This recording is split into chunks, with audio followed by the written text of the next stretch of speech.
दोस्तों मेरा नाम है गौरव और आप देख रहे हैं मेरा चैनल गौरव स्टॉक्स। तो आज हम बात करने वाले हैं एक ग्रीन एनर्जी सर्विसेज, जो ग्रीन एनर्जी की रिलेटेड कंपनी है। दोस्तों एक आईपीओ लेके आ रही है 740 करोड़ का। देखते हैं दोस्तों आईपीओ कैसा है, कैसे कंपनी के फाइनेंशियल्स हैं। तो वीडियो में जुड़े रहें, वीडियो को लाइक करें, चैनल को जरूर सब्सक्राइब करें। चलिए दोस्तों, तो मैं बात करने वाला हूँ जो कि एक नया आईपीओ आ रहा है, INOX green energy services limited. दोस्तों आइनॉक्स जो हमारी एक ऑलरेडी कंपनी लिस्टेड है, आइनॉक्स विंड लिमिटेड करके, ये उसी की ही एक सब्सिडरी कंपनी है।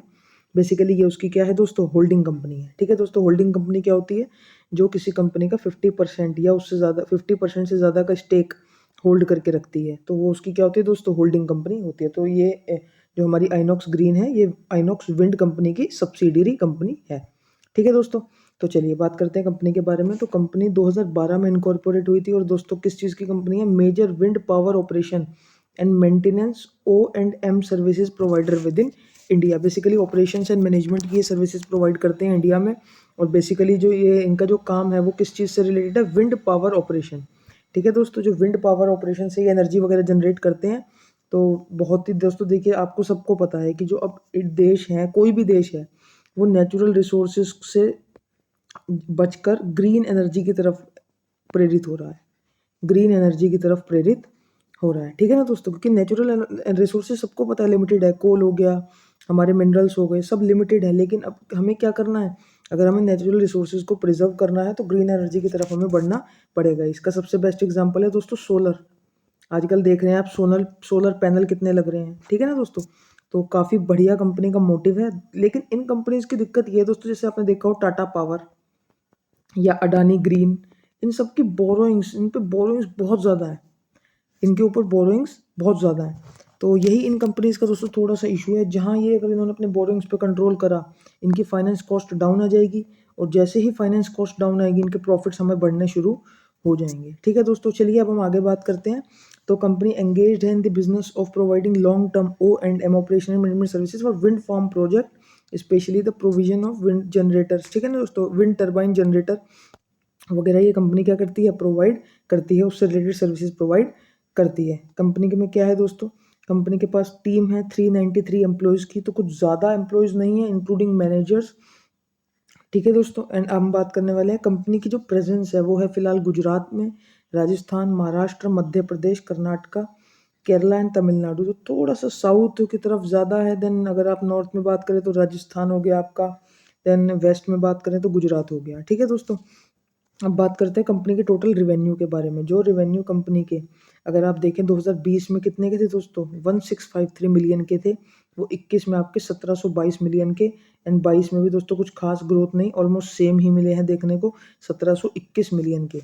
अब बात करते हैं कंपनी के स्ट्रेंथ्स के बारे में। तो strong and diversified existing portfolio base है कंपनी के पास। बेसिकली डाइवर्सिफाइड बिजनेस है, ये कहना चाह रहे हैं। Establish trade record, favourable national, ये देखिए दोस्तों, ये बात वही आ गई, फेवरेबल नेशनल पॉलिसी सपोर्ट। क्योंकि आजकल जो हमारा देश है या कोई भी देश है, वो नेचुरल रिसोर्सेज से हटकर ग्रीन एनर्जी, ग्रीन रिसोर्सेज की तरफ प्रेरित हो रहा है। और फ्यूचर क्या है इसका, बहुत ही ज़्यादा विजिबल है। ठीक है दोस्तों, अब हम बात करने वाले हैं रिलायबल कैश फ्लोज हैं कंपनी के।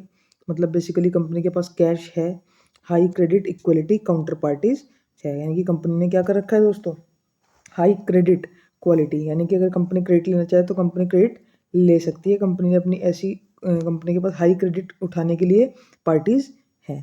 मतलब कंपनी को बेसिकली जब भी पैसे की रिक्वायरमेंट होगी, कंपनी अरेंज कर सकती है। Then supported and promoted by our parent company, हमने बात करी है आइनॉक्स विंड लिमिटेड की। ये क्या है? सब्सिडरी कंपनी है। एक इस्टेब्लिश्ड सप्लाई चेन है इसके पास, और strong and experience management team है। अब बात करते हैं कंपनी के फाइनेंशियल्स के बारे में। तो देखिए दोस्तों, जो कंपनी के टोटल एसेट्स 2339 करोड़ के थे, वो हमारे 21 में बढ़कर 26 यानी कि ऑलमोस्ट 2700 करोड़। देन घट गए हैं दोस्तों, उसके बाद 2022 में 2120 करोड़ के हमारे असेट्स रह गए हैं। तो वही है दोस्तों, थोड़ी सी ग्रोथ तो कंपनी की नहीं दिखी, जैसे हमने पहले भी देखा था, रिवेन्यू भी ऑलमोस्ट सेम ही रहे थे। अब हम बात करते हैं प्रॉफिट आफ्टर टैक्स की। जो प्रॉफिट 1 करोड़ का था, लगभग 2.25 करोड़ का था 2020 में, वो घटकर 27 करोड़ के लॉस में, बहुत बड़ा लॉस है दोस्तों, 27 करोड़ के लॉस में कंपनी आ गई थी 2 करोड़ के प्रॉफिट से। देन उसके बाद 22 में थोड़ा सुधार आया, तो कंपनी 5 करोड़ के ऑलमोस्ट लॉस में है। लेकिन अगर आप इस क्वार्टर में ही देखें सिर्फ एक क्वार्टर में ही दोस्तों ऑलमोस्ट कंपनी 11.5 करोड़ के लॉस में है। तो फाइनेंशियल्स तो दोस्तों कंपनी के इतने खास नहीं नज़र आ रहे हैं।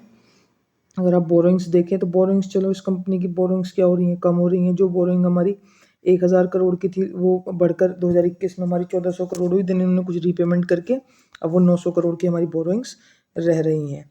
अब हम बात करते हैं दोस्तों कंपनी ऑब्जेक्ट कहाँ पर पैसे को यूज़ करेगी जो 700 750 करोड़ का आईपीओ लेके आ रही है। सबसे पहले कंपनी क्या करेगी, रीपेमेंट करेगी दोस्तों बोरोइंग्स का, ओके। देन कंपनी क्या करेगी, रिडीम करेगी नॉन कन्वर्टेबल डिबेंचर्स। जो कंपनी ने कुछ डिबेंचर्स इशू कर रखे होंगे उन्हें कंपनी क्या करेगी, रिडीम करेगी और कुछ पैसा हमारा जनरल कॉर्पोरेट पर्पसेस में लगाएगी। बेसिकली कंपनी क्या करने वाली है दोस्तों, बोरिंग्स को क्या करने वाली है, कम करने वाली है। उससे कंपनी की फाइनेंस कॉस्ट कम होगी और प्रॉफिटेबिलिटी कंपनी की बढ़ेगी। तो हो सकता है कि जो ये अभी आपको लॉसेज नज़र आ रहे हैं वो फ्यूचर में आपको प्रॉफिट्स नज़र आए। ठीक है दोस्तों, चलिए अब हम बात करते हैं आईपीओ की। अभी दोस्तों इसका प्राइस डिटरमाइन नहीं हुआ है तो इसलिए हम लॉट साइज नहीं डिटरमाइन हुआ है। देन बात करें अगर फेस वैल्यू की तो 10 रुपये पर शेयर की फेस वैल्यू है। और दोस्तों आपको पता ही है कि जो इसमें स्टेक होगा रिटेल का वो कितना होगा, 10% का स्टेक होगा। BSE NSE पे लिस्टिंग है। डेट्स आप फोकस कीजिए, 11 तारीख को आईपीओ खुलेगा, 15 तारीख को आईपीओ बंद हो जाएगा, 18 तारीख को इसकी अलॉटमेंट आपको पता चलेगी कि आईपीओ में आपको मिला है या नहीं मिला है लॉट।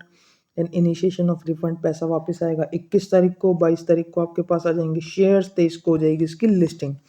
ठीक है दोस्तों, अब हम बात करने वाले हैं एक बार इसके रजिस्ट्रार की, जो कि है लिंक इन टाइम। ठीक है, तो यही था दोस्तों इस आईपीओ के बारे में जानकारी। पसंद आई हो तो वीडियो को लाइक करें, channel subscribe. Thank you so much.